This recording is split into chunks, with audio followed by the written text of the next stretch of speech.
Hi pals, it is me, RT, they them pronouns only. This week I am going to talk about Married at First Sight Season 10 Australia.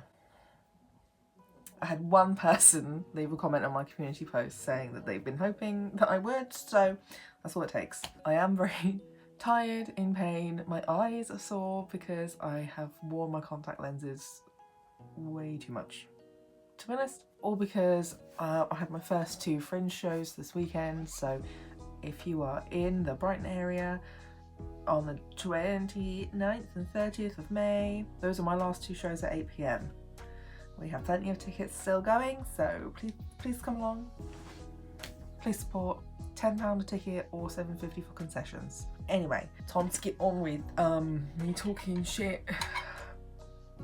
Disclaimer, as usual, disclaimer, obviously these are real people. It's not the same as when I'm talking about characters in TV shows. I have a lot of very strong thoughts, feelings and opinions of this season, even with a lot of social media stuff that's happened since the show was done, both in Australia and the UK. So I will kind of talk nuancedly through those thoughts and feelings, but I will be talking about how I feel and how I perceived a lot of these moments and situations, ones I can remember anyway, what I wish I could have seen more of, and again, usual flaws with Married at First Sight. Also, welcome to the absolute hell that is being so busy, too chronically ill and much ADHD.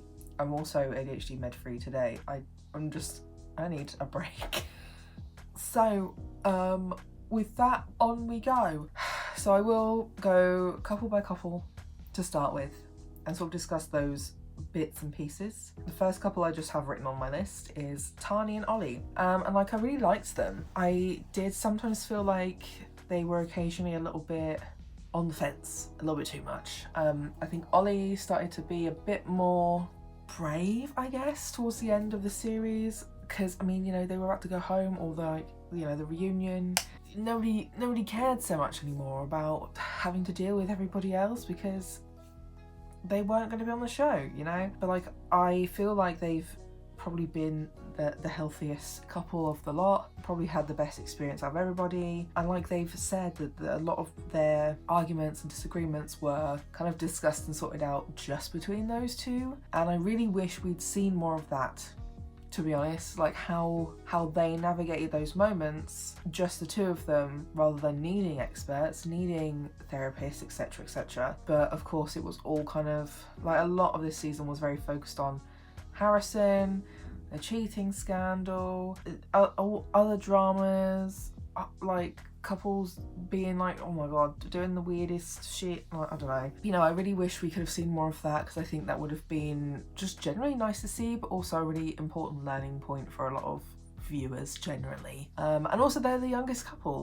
They are a little bit younger than me, I believe. I think 26, 27-ish. And just from what I saw, they felt younger than that, and I think it's just because everybody else really emphasised them on being the young couple, when we've definitely had younger people on MAFS.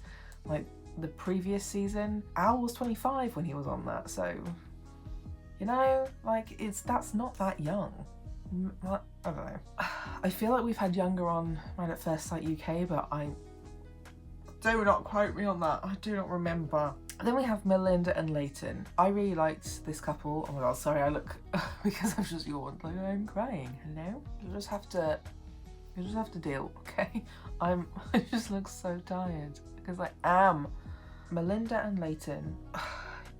Melinda really got a bad edit at the start, and then the edit towards the end, I did not understand what was going on with everybody. I really liked Leighton. He was one of my general top picks. But I really liked Leighton. I felt like Melinda reminded me a lot of me a few years ago. Leighton's a little bit more of a me now. There was just a lot of really strange forced perceptions from the I always want to call them judges, but the experts. I don't want to call them experts because they seem to be pretty shit at their job. But the experts, particularly John, were just so forceful on Leighton of he's not talking about his feelings enough. But every time he tried, he was interrupted by John, like literally every time. But also, what is wrong with communicating in the way that he was communicating? I personally communicate in a very similar way, where I will lay out the facts as I know them and then delve further into the actual personal feelings I have and the possible feelings of the other person in the situation, blah blah blah. So yeah, it was just really frustrating to see that they would cut him off before he even had the chance to talk about his feelings. And it did end up seeing a lot of like conversations that we never saw as an audience. I don't know if the judges ever saw, experts ever saw some of these conversations, although I know that the commitment ceremonies and reunions and whatever went on for hours, went on into like early hours of the morning, which I don't understand. Why are you doing that? Why is that happening? Why don't you just do it all day instead of all night? Sorry, but autism has got, like, I cannot cope with that. Their reunion didn't end until like 6 in the morning. What the fuck? Who made this plan? But like, yeah, there were lots of things that we don't know if those conversations were ever like had with the experts, or like we've only seen conversations talked about. Because like there was a really big moment for me with Leighton where he was like, well, you know that I can't even say I love you to my dad. And I was like, that's kind of important, you know, kind of an important like factor there, is that he does struggle with the vulnerability, and it's just never been mentioned in any of the episodes that we've seen so far. And this was like final dates or something at the homestays.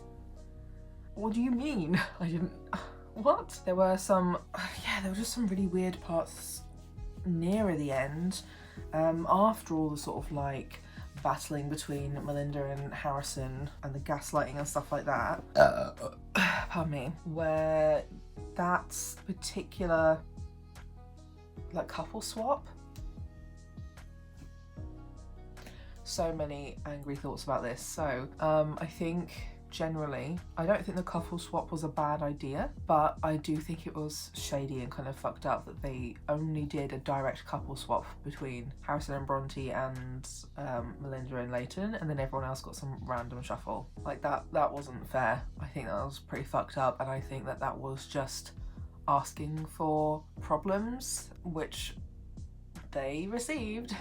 And then that whole argument that came up between Mel and Leighton, where Leighton didn't want to stay over at Bronte's house, or, you know, Bronte's flat. He didn't want to share the space, and I think that's fair and valid. The argument that was going on, from the clips we saw, it did make it look like Melinda was not actually hearing what he was saying, and was just being very, like, argumentative and forceful. And then when they met up again after it, because he wanted to have like a little bit of space after that silly like couple swap experiment, and she was really upset. Like, I don't think that was fake, and I really relate to that moment of hers where they were on that couch in, I think, their apartment, where she was like so worked up that she could barely like breathe or speak. Like, highly relatable. I really felt for her, and I felt really bad for her in that moment as well, because like nobody in that situation helped. Nobody helped her see that this was a boundary for Leighton, and it's healthy to have boundaries and to respect your partner's boundaries for whatever they are, even in an experiment. And then that followed up by the commitment ceremony with John being an absolute shithead. Like, I made a separate note for this as well. He in particular, this season, but generally in most seasons, seems to be on a really high horse. He gets really defensive and insulted and butthurt when people refuse to participate in certain activities, and it's like, well, sometimes you really just have to respect that they have a boundary that they are not willing to bend or change just because they're in an experiment. Like, isn't being in the experiment also a big enough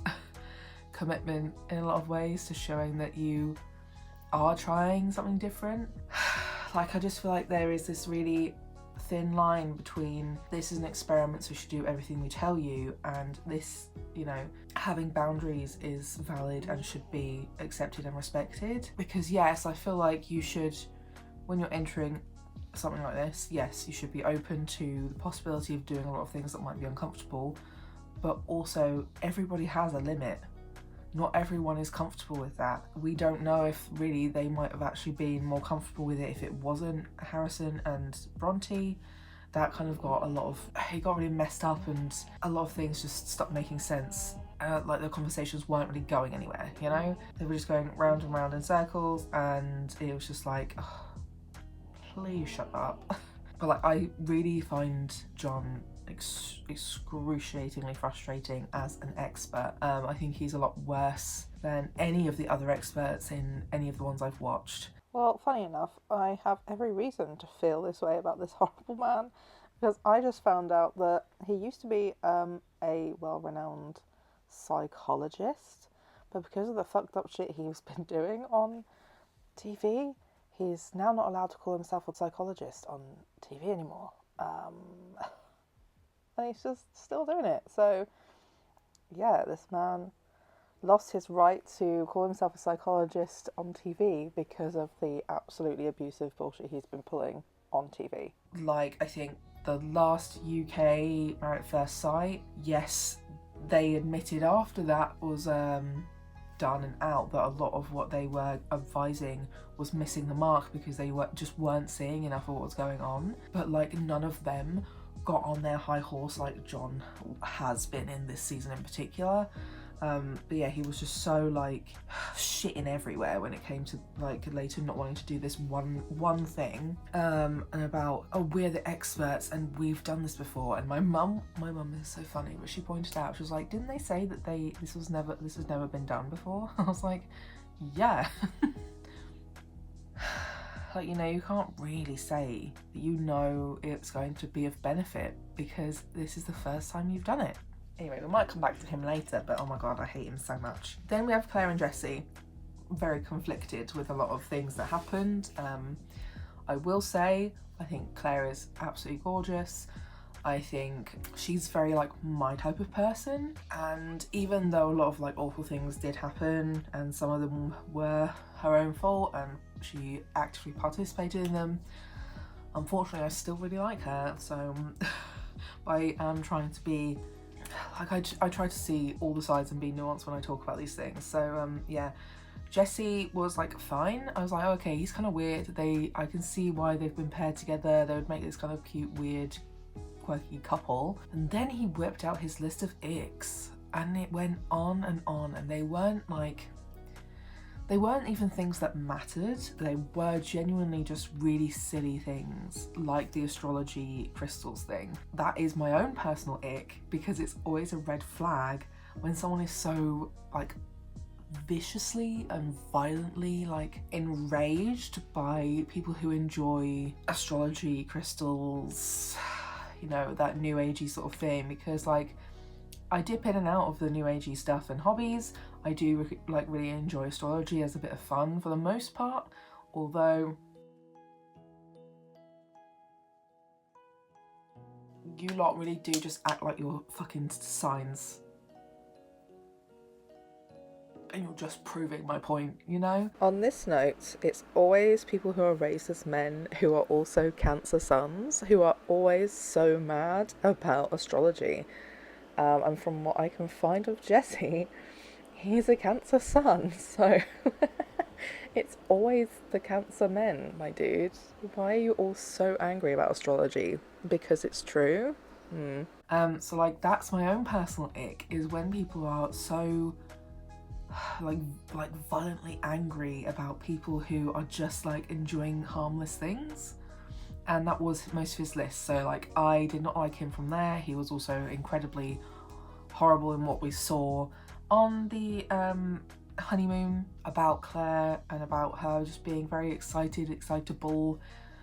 about the honeymoon and stuff. Jessie has said that they definitely got severely edited, like this couple, throughout the show. So I feel like, of course, I've only seen one particular thing, and that's my opinion on what I saw and things I've seen him say about what happened. You know, it gets to a point where it's like it's not that deep to me, so not to be terrible, but like I don't really care what actually happened. It's not my business really at the end of the day. I'm also not one of those people who is going to go and send horrible messages or leave horrible comments under any of these people's like Instagrams or whatever. So like it doesn't really affect me that much. So yeah, like of course Claire kissing Adam, it's not good, and she hid it from both Jessie and Janelle, also not good. And then it does seem like she actually was more interested in carrying something on with Adam and might have hidden those sorts of things, blah blah blah. You know, all those things not good, but I do feel like we had quite a good example between like a good apology and attempts at reconciliation versus a poor attempt. I think Claire's attempt and admittance of guilt and fault were really good examples of actual decent apologies. Whether she meant it or not, I don't think really matters at the end of things, because really I feel like apologies shouldn't be about you, they should be about the person you've hurt, and that's what I feel like a lot of her apologies really did centre Jessie, and then when she apologised to Janelle, her apologies did centre Janelle, whereas Adam was quite deflective and defensive and wasn't that interested in actually apologising to his own partner, much more interested in making things up with Jessie. And it seems like now that everything's all over, Jessie and Adam are like kind of buddies, and Janelle and Claire are on good terms, but also Janelle and Jessie are like friends. So it's not surprising to me that the couples no longer really interact, but they interact with the other person who cheated with their partner. You know, I do kind of feel like that's appropriate as well. I put majority, if not 100% blame on the person in the relationship. And I know this is a bit more complicated because it's a show and they were both married. Everyone knew that they were all like, you know, not available sort of thing, but I do still feel like, you know, I think it's fair enough to cut those ties with the romantic partner and maybe be like on fine terms with the person who cheated with your partner. I did also find, after the whole cheating thing happened, Jessie did say quite a bit that did make the final cuts. Can you cut trees a different day? That he felt a lot of pressure to stay there and to forgive and to accept apologies, which I find, you know, I find that totally valid. I don't think he should have stayed there if he didn't want to stay. I don't think he should have been pressured into staying. I don't think Claire necessarily was or was trying to pressure him into staying, but he has said it's mostly like production crew, and I did feel a lot of male shilling, but I did notice there was a lot of emphasis from the experts about them getting on track, getting past this, blah blah blah. It's an experiment. You're in like, it's like a fast forward. This is like 3 years worth of stuff. And it's like, yeah, but like you can't just suddenly process being cheated on, no matter what, like how serious the cheating was, in a matter of weeks. Like that's just a thing that you need to take as much time as you need for that sort of thing. And Mel definitely had a lot of focus on, so have you forgiven her? So how are things going? So are things all good now? Have you moved past the cheating? And it's like, thanks for bringing it up, Mel. But yes, like I do get it.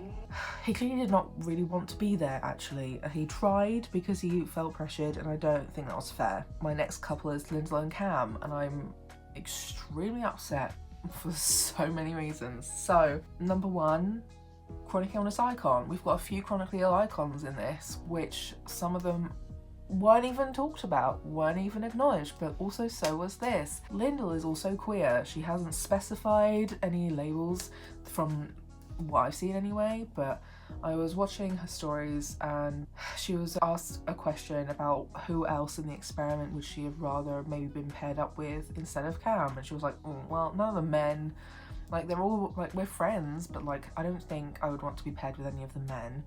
And then she goes, maybe the women though. I mean, it's a fun game to play, isn't it? I genuinely really got along with A few of the guys? Nah. Oh, maybe the women. And I kind of thought, oh, maybe that's just a fun friend joke because straight people are like that. But then somebody asked her a question if she was queer, if she was in the LGBT whatever community. She corrected the, what's it called? Well, you have 1,000,001 letters, I don't know. She corrected it and gave like the full LGBTQIA+, I think. And then did that whole, remember that like TikTok trend a while back? Dink and all that. So she did a thingy. So like she's obviously not straight is basically the gist. Nowhere in sight, not a single mention of this, except this has just hit me. So Cam apparently made jokes about threesomes with Lyndall and Taylor. Is that why? Did he know? Is that why he made those jokes? Is that why he thought those jokes were fine? That's just hit me, but like, wow. They were quite sweet at the beginning. They both had a very like similar vibe. I thought it was very cute. It was very nice that he actually, I mean, not that nice because I'm pretty sure the person he knew with CF died. But, you know, it was nice that she got paired with someone who knew a bit about cystic fibrosis already. So it was a little bit less on her. But it just, what the fuck? Went downhill so fast after that, like, honeymoon. Stopped wanting to be affectionate with her at all. I'm so mad. Why did we not get Lyndall with a woman? Because the Australian MAFS is really homophobic, actually. Because, you know, I mean, like, the most recent seasons of Married at First Sight UK, they've all had queer couples in. Our last one had 2 queer couples in. And, like, I don't think there's been I'm pretty sure there has been no queer couples in the Australian MAFS. And this was season 10. Looks like 2 couples total. MAFS Australia, what are you doing? I see you. What are you doing? You literally cast a queer woman and still put her with a man? Don't like it. So yeah, that's kind of my general thoughts of that. I also was originally, before I started watching this season, listening to Dom and Ella's podcast where they were talking about the episodes. I was very confused, so I stopped listening to them. But a lot of what they were saying was, yeah, extremely judgmental. So that I definitely entered the season with some preconceived thoughts and feelings about these people. And by the end of the season, I just didn't agree with anything that they were saying. And also, like, I don't think it's fair or right to have platformed Harrison on their podcast to understand why he was like that, abusive.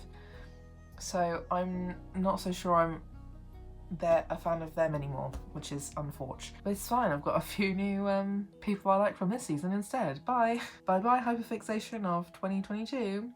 Hello 2023. Yeah, and so some of those were about Lyndall as well, about her always knowing what was going on. It's like, well, she knew a few things, but also like whenever you knew things you spoke out, so I don't get it. My next couple is Bronte and Harrison anyway. At a certain point, I had suspicions about whether it was all kind of made up, whether they planned this, because it just felt so heightened and kind of unbelievable, but also like from my own personal experience of gaslighting in many different kinds of relationships, including romantic ones, it does kind of go that way. You do swing back and forth sometimes between, no, this is definitely happening, this is fucked up, and oh no, I was just being crazy and over the top, never mind. So I don't really have any final thoughts on whether I think it was faked or not in the end, but I generally found it really uncomfortable, strange that they were just on this TV show. Yeah, I know the editing is extreme, whatever, but what we was shown, and even without like any extra context of how funny he apparently was and how nice he actually was, or whatever the other contestants are saying, the things he was still saying and doing to Bronte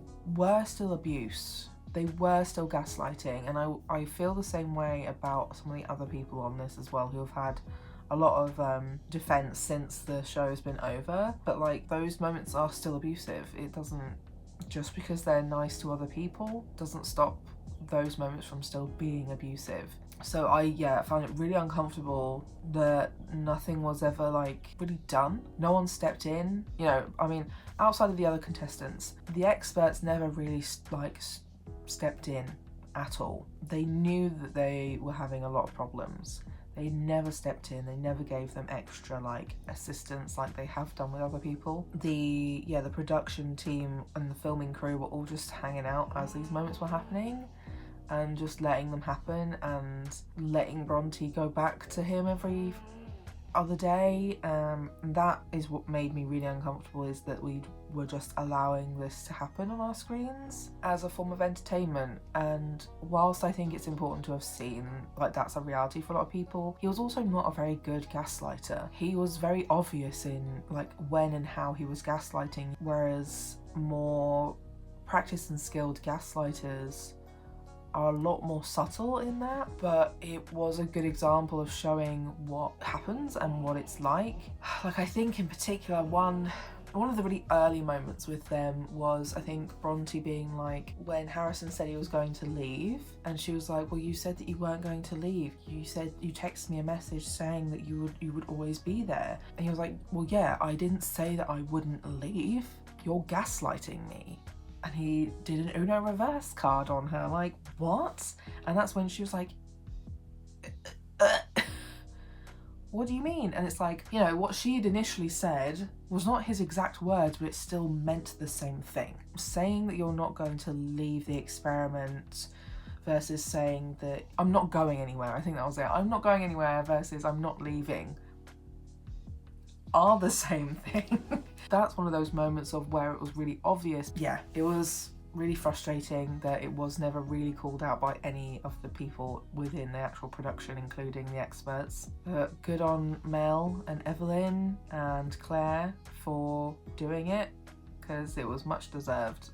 And also quick mention of like Bronte with endo. We had a little bit of info about her experience with endometriosis, which was nice to include. And also an important like statistic is that disabled women, chronically ill women, are more likely to end up with abusive partners.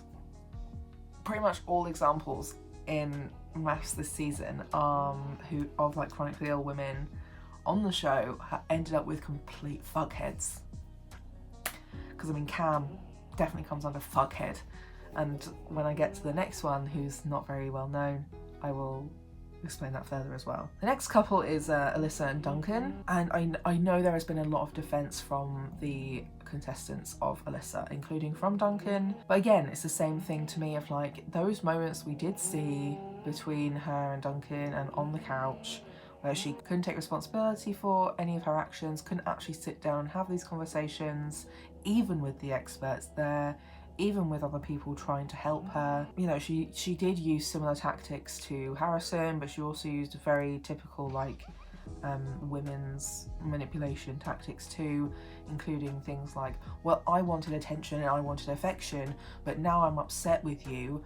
I will actually reject all attention and affection you are trying to give me, to whether to calm me or make it up to me. Get away from me, no. There was no real proper conversations between the two of them about after the experiment, because it just giving me a headache.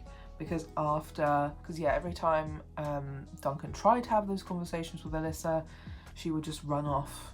She would just switch and be really horrible and mean, and then had the absolute fucking gall to say she didn't see it coming when he didn't want to try it outside the experiment. She made him miserable for weeks, and like he said, that's not meant to be a healthy or normal relationship. Like, I don't think perfection is possible or sustainable, but also that was so much all the time. And I genuinely spent a lot of my time watching the show mocking her. Sorry, not sorry, but I didn't appreciate her at all on the show. And I'm pleased that Duncan and Evelyn are now together, to be honest. Sandy and Dan are my next couple. Sandy, again, deserves so much better. I genuinely have no idea what they were doing with the pairings of this season. There are so many people who were such red flags when they were like auditioning, and they still put them on the show. There were red flags from most of these other people. To be fair, I think Dan was very good at covering up those things, and then just turn to using a lot of things as excuses. They may not have seen that one coming, but oh my god, I've been watching my friend finally start watching this season, and she's a black woman, and watching their wedding, she was it's been a while so I can't personally remember what I thought of a lot of these weddings and earlier experiences, but she's been posting about how Dan's entourage of people at the wedding were making a lot of like really awful microaggressions, like microaggressive comments about the wedding, about the bride, until she spoke and had an Australian accent, I suppose. And also weird, but also he is dating one of those people now. Like, they are officially together. It's the one with the absolutely ginormous boobs. That as well makes me think maybe he definitely wasn't that anti-racist if he's now dating someone who was quite covertly racist on TV about his TV wife, you know. Again, not a whole lot more to say on them. I just really respect Sandy. She did an incredible job of standing up for herself, pointing out those things that Dan was doing, but also being part of like the defense of other people too, and they're shitty men. Yeah, she deserves so much better, and I genuinely felt like every time I saw Sandy on the TV, I always just thought how fucking breathtaking she was. She was so beautiful. She is. She's not dead. Like, she's still alive. She is so breathtakingly beautiful. So smart. So funny. Like, she deserves so much better. Ugh. Blech. Okay, we're finally on Janelle and Adam. I didn't have any particular reason for the order of this. It was literally just that I looked up who the couples were and just wrote them all down from an article. I did like them together, but Adam had red flags for me from the start. Being a crypto bro, a crypto podcast bro, he and Leighton, based on looks alone, were like top tier for me out of the rest of the men. I was like, yeah, these two are the hottest dudes.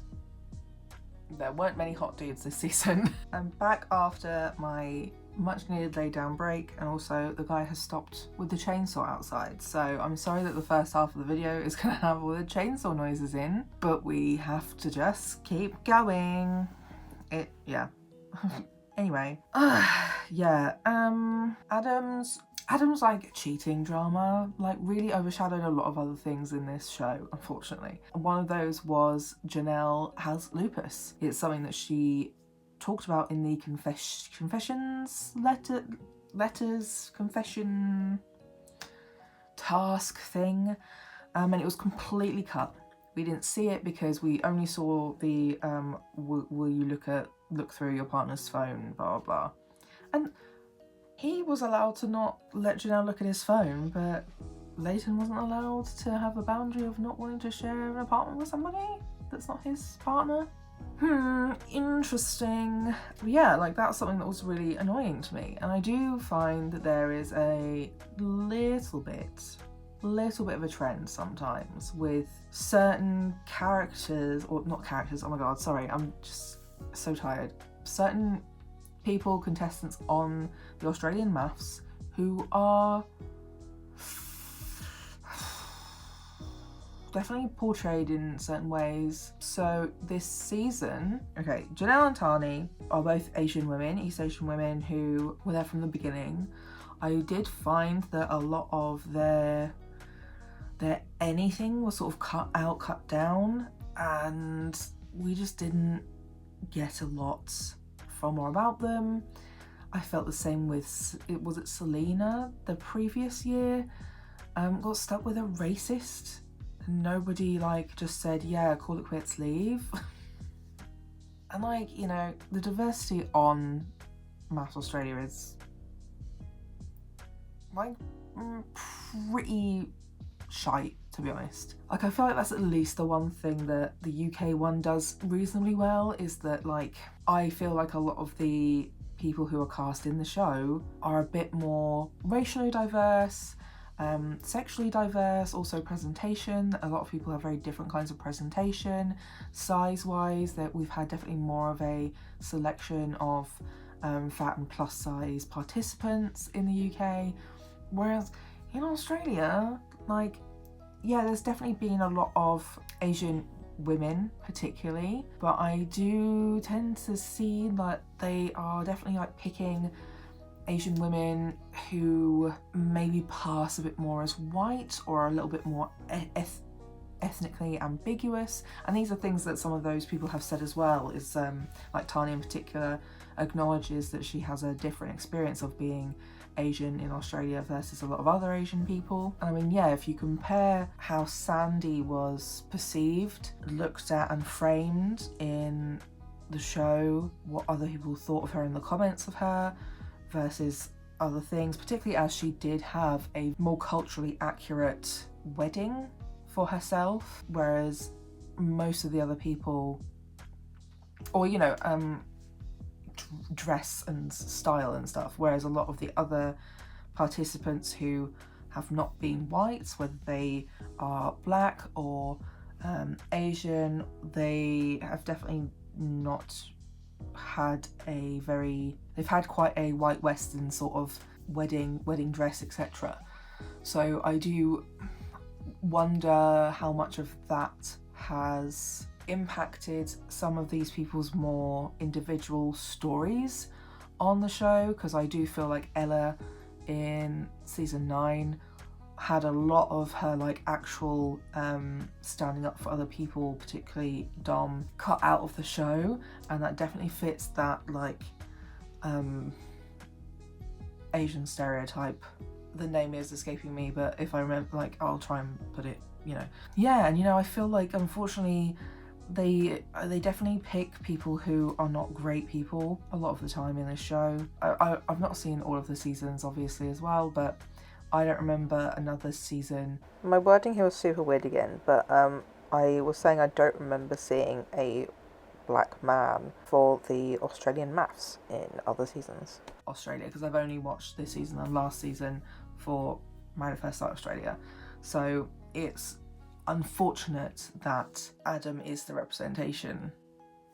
It wouldn't be so bad if we had more diverse options on Married at First Sight, because if you compare it to all the white men that this show has had and does have on, there are some pretty okay white men. I would say Duncan's pretty okay, Ollie's pretty okay, Rupert's pretty okay, and then there are some really diabolical white men like Harrison, Shannon, who I haven't gotten to yet, etc, etc. Same for the white women. There's been some really great white women on there. There's some really shitty ones too. So yeah, it does feel like, because they don't seem to make a huge amount of effort with that, but also don't actually make the process of applying and being on this show safe as a marginalised person, whether that's because you're queer, fat, a person of colour, or racialised in some other capacity as well, because we didn't really get much of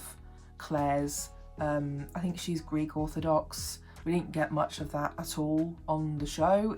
There was apparently a lot of that in the wedding. Jesse said that was cut on, I saw in his Instagram story the other day. All the stuff about Lyndall, that she may have talked about being queer on camera, but it didn't make it to us on TV. I do feel like the Australia one is definitely scrubbing some of these things, and it feels a little bit weird, and I don't know how comfortable I feel carry on watching it. And it's unfortunate, because a lot of the things about the Australian one I do prefer over the UK one, but at least I feel like the UK one makes the effort to, I wouldn't even necessarily say diversify, but like actually represent more of an accurate example of people in the UK who are watching this show. So I can't remember what my original point was, but yeah, I think it was something to do with Janelle's lupus being sort of scrubbed from the show. So yeah, that was really shitty and unfortunate. It's weird that they have let two white women with chronic illnesses have different varying amounts of discussions of their chronic illnesses on Married at First Sight, and the one not white woman, the one Asian woman who has a chronic illness, and apparently she says she's quite open about it, and did talk about it on the show, etc. It's been scrubbed and skipped out on in favour of the cheating scandal with her black husband. Those are all just suspicions and theories I have, but it's all just so multi-layered and multifaceted that it's just, you can't talk about one thing without talking about a million other things that also go on. Hello, autism, pattern recognition has checked in. So yeah, like she's definitely one of the people that I will be continuing to follow. I really think that her makeup stuff, her style is really cool, really interesting. She's really talented, very skilled. I would also really like to see more about her lupus experiences, her journey, blah blah blah. I also really liked her. I thought she was funny. She was one of the few as well who I was like, oh my god, she's so fucking gorgeous. Like I feel like my top three when it comes to the women were Claire, Lyndall and Janelle. Like a mixture of personality and their looks, I was just like absolutely fucking dead. Because also anybody else, but like, doesn't Lyndall kind of look like Jenna Marbles? Is it just me, or do I just miss Jenna Marbles? She kind of looks a bit like Jenna Marbles, you know, if you look at just her like facial features. Comparison. So yeah, like I'm definitely going to keep following those three at least. I do follow quite a lot of this cast actually at the moment. I don't know who I'll continue following, but we'll see how that goes. But yeah, that's kind of all I have to say on that couple for now. Melissa and Josh. I'm having fake memories of talking about them already. Melissa and Josh were a weird one. Again, another one where Melissa didn't really seem to hear what her partner was saying. That's something that I noticed a lot in this season, is that a lot of the partners, whether it was a man or a woman, they could not hear what their partner was actually saying to them and was only hearing what they were assuming was meant. And ooh, as an autistic, it really grinds my fucking gears. But I understand it happens, especially when you are traumatized and have past relationship issues, blah blah blah. But it was just really bizarre that, again, I really relate to this issue as well, as Josh is a bit more, like, I wouldn't say I'm conservative at all, but the way he described himself is like he's conservative when it talks about like things like sex and that, things like that, that he prefers to not have those kinds of discussions about his personal experiences in that way. And I relate to that a lot. I don't really, as someone on the asexual spectrum, I don't really enjoy or get anything from talking about sex, whether it's my sex life to my friends or hearing about my friends' sex lives. Like, my only sort of main exceptions are if it's with a partner I'm planning to have sex with, or if it's with a friend who really needs like some help, someone to listen to them, just to help and validate them, or occasionally in moments like this where it's like learning a bit more about different people's experience with and around sex. So I'm quite happy to talk about my experience as an asexual person, because it's definitely a lot more nuanced than people assume or think it is, if they even know what asexual is. I'm not saying he's asexual at all, but I'm saying that like I relate to this whole, you know, he has some boundaries around what things he's happy to discuss with people outside, and that they didn't have a conversation about that before she like talked about a lot of things. I think that, you know, it's really, to me and to a lot of people I know, it looks really embarrassing to sit on a couch in front of a bunch of other people to talk about your sex life. And I feel like there should, again, be boundaries and exceptions around things like that. That, you know, of course, if it is really hard to talk about these things in front of other people, maybe the exception should be that you would have a like more of like a one-on-one couple on expert session instead, because I just don't think it's always appropriate or helpful in that way. I feel like if having opposing feelings and values around sex can still work in a relationship, there are lots of ways you can work with or around it. But I feel like, again, Melissa could not hear him when he was saying what he was lacking and wanted to get from their relationship so far. Like, he was like, I already know we have great sex, that's not an issue to me, I now would like to make sure that we can develop a deeper emotional connection. Melissa just always conflated the word intimacy with sex every time they talked, and it was just very frustrating to watch. And then she got really nasty. She really got really nasty and was quite like, I can't remember the specifics because they left quite early, thank God. Like, at least this man knew his boundaries and was like, no, I'm done, bye.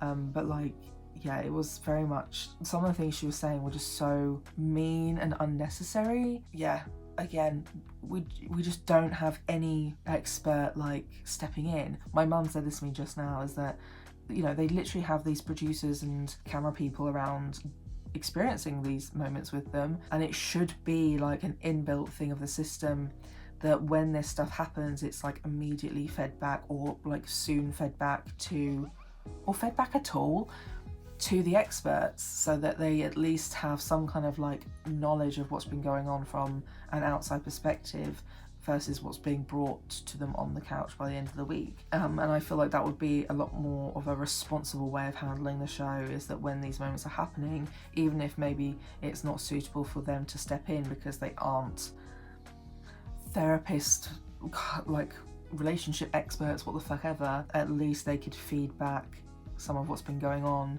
to the experts for it to be addressed and for them to actually give them appropriate advice when the commitment ceremonies happen.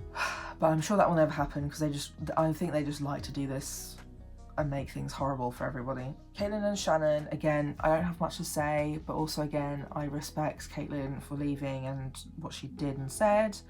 Shannon is a turd, man, and like the experts knew it when they brought him on. They were like, oh, we hope he'll stop being a turd.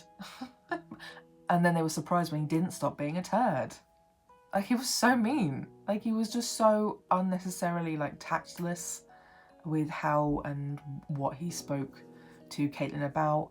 Said that, you know, made her not feel pretty at all, put other people above her, and said, well, I know what you look like without makeup, whereas I don't know what they look like without makeup, and blah, blah, blah, and all this weird shit with his ex and still being in love with his ex, who's the mother of his child. And it's like, well, I understand you can't necessarily, like, completely cut her off because you want to see your child, but, like, what the fuck? What the fuck? Yeah, turd man. Turd man. Taylor, Hugo, genuinely no idea what they were thinking when that happened. Again, another red flag was, like, before they even brought her in. Taylor was a massive red flag in all capacities before they were like, yeah, let's put her with this person. They were like, this seems a bit awkward, and they talked about it with her, and she seemed very resistant to changing, and they were like, let's try it anyway, and then she didn't change, and they were shocked. She made that man sleep on a windowsill. Like, you can't even just share a bed with this man, you know? Like, I don't like sharing a bed because I'm disabled. But like, if I went into this experiment, I would probably be open to sharing my bed, just because I know sleeping on a couch or the floor or whatever is fucking horrific. So, like, hello, so confused. And again, it was always put on Hugo. But yeah, I did say earlier, I felt like he was a little bit of like a piss baby in a lot of ways. He rarely ever actually stood up for himself. He definitely backed off and backed down a lot when he shouldn't have done. Kind of did a bit of like a blame game on other people occasionally, and it's just like, weak. You didn't have to do that. He could have done so much better, but whatever. He was fine. He was okay. Like, not the worst of the lot. Apparently he tried to start a fight with Jessie, is what Jessie is saying on Instagram. I don't know, and I don't really care. Yeah, Taylor had no self-reflection abilities, which I think a lot of people also lack on this show. And just some of my written quotes, Hugo is a bit of a stirrer and a wimp. Evelyn and Rupert, I thought they were such a strange couple, but I really liked them. So I was a little bit sad that they didn't work out. At least they ended on quite good terms. I feel like they were mature enough to have that kind of like understanding and conversation, etc. I think Rupert was really funny. Genuinely can't believe I completely forgot the whole generous served fiasco. That was so funny. Generous served. I think he's just so incredibly anxious and awkward, and it was really endearing, but also like so much secondhand embarrassment from watching that man, from literally doing anything and just always putting his foot in it. But like, I feel like he tried. I don't think Evelyn was always like super upfront with what she wanted all the time, and expected a lot from him without really necessarily saying so. They also didn't have the same support as the previous, or like the first comer contestants, because like they had advice that the newbies didn't get, which probably would have helped in this whole like I want to be courted sort of thing. But then also my mum's very much like, and I feel the same way, is like, you know, if that's what you want, why don't you ask and initiate? You know, why couldn't she ask him on a date and it be sort of like breaking the ice of that, you know? And whilst I did really like Evelyn generally, yeah, I feel like she could have been clearer, and I feel like the experts could have helped them more. And it just kind of fizzled out because Rupert didn't know how to approach the situation, that sort of thing. But I do think they were both quite iconic, the way they both were like taking on Harrison, having absolutely no issues and no fears. So funny, so good. On the retreat, some of the things that Rupert said to Harrison were so funny, absolutely dead. The thing about Harrison being like, Oh, you need people on your side to get through here. You need people's trust to get through here. People to like you. And I don't trust you. and Rupert's like, I don't give a fuck if you trust me or not. Why do I care? I came here to get married. And this is the thing, that was one of like Harrison's big like gaslighting points, was that he would say that, I think he put that in Bronte's head, is that she wasn't there for anybody else's trust. She was there for him. But he said this line that's contradicting what she was saying. So you're not here for the wife that you've married? You're here for the trust of these random men? Did you come on the show for friends? I'm confused. You know it's Married at First Sight, right? Not Friends at First Sight. Are you... Sir? I think you're confused. Yeah, like I feel like Evelyn and Rupert's final vows were a little bit cheeky, shirty, a bit rude to each other, but they were both like, yeah, fair enough, okay, bye, see you later, love. And it was all fine. And I'm, again, pleased Evelyn and Duncan seem to be grooving well. They got on really well in that whole partner swap thing. I don't know what else I want to say. I do want to have a brief like moment of final vows, Lyndall being like, before you say anything. That whole moment was so iconic, so funny. Dead, absolutely dead. There were some really funny iconic moments in here, but it just sucks that it all kind of came at the price of probably more trust issues and relationship drama. In my notes at the bottom, specifically about John the expert, but like I think generally this whole show is a lot of it doesn't feel like that they're really doing this show for romance and relationships and partnerships, and it feels mostly set up for just reality TV. And like for me, it's more interesting if they actually gave a shit about the premise rather than gave a shit about making good reality TV. Like they film so much and barely any of it makes the TV screen. It's confusing and makes no sense and changes the story entirely. I would rather know that these people definitely did not end up together. The editing of Jesse and Claire at the very end in the reunion was so strange. It was also really weird that none of the, like only half the couples got TV time, although I'm pretty sure all of them got couch time at the reunion. I really enjoyed everyone sort of ganging up and finally calling out Harrison properly, because they had nothing left to give a fuck about, you know. They were already out of the experiment, they didn't care what he was going to say because they didn't have to be around him anymore. Ollie grew some balls in that sort of circumstance as well, started calling people out towards the end of the season. Yeah, so I think that's kind of it for that, to be honest. I don't think I have anything more to say. This is a little bit obviously quite late for Australia, but for the UK too. But because somebody actually replied to my community post saying that they've been hoping I would make a video about it, you gave me license to do it. So this is your fault. This is probably quite a long video. I'm so tired, but like not necessarily because of doing this video, generally just tired. So reminder, Fringe, if you are in Brighton, Fringe show. Otherwise, like the video, helps the algorithm, subscribe, let me know if there's any other reality TV shows that you think I'd like and would like to hear me talking about, or if you'd like me to talk about other seasons of these shows as well, because I would like to watch the Australian ones from the beginning, just not got around to it yet. Lots of other things to watch. I'm currently watching New Amsterdam, which is a medical drama, so that's one I would really like to talk about at some point. But yeah, leave a comment with those sorts of things. Let me know what you thought about this season. Yeah, you know, like I'm definitely going to follow a few of the people from this season because I think they were quite cool and interesting, but I'm finding it really strange that they are all kind of defending low-key kind of shitty people. Because like there was definitely someone who said that Dan wasn't that bad, Shannon wasn't that bad, Adam drama wasn't that bad, etc. And it's a bit like, I don't think you have the license to say those things weren't that bad, or those people weren't that bad, because you weren't partnered with them. So, you know, it was just a little bit like, I don't think you should be speaking on that. I was really pleased as well, before I leave, I was really pleased that Melissa and Leighton did actually make it out of the experiment. I had high hopes for them and really hoped it would work, so I'm really pleased to see that they're still together. And of course, Tanya and Ollie are really cute. But yeah, let me know your thoughts on this season.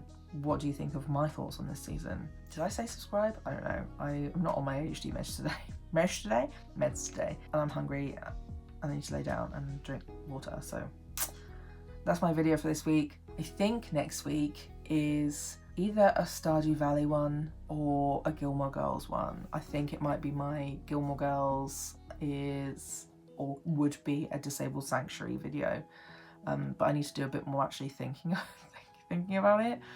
And I have literally got 2 shows next week where on the days that I usually edit and film on, so it might be a bit of like a nightmare, maybe a little bit late, we'll see. But yeah, that's sort of the plans for the next couple of videos. Subscribe if you like the idea, like the sounds of those. I do a lot of media analysis, media shit talking, and this summer it's just going to be vibes and silly things, to be honest. I'm so exhausted. But that's my video this week, and I'll see you next week. Bye.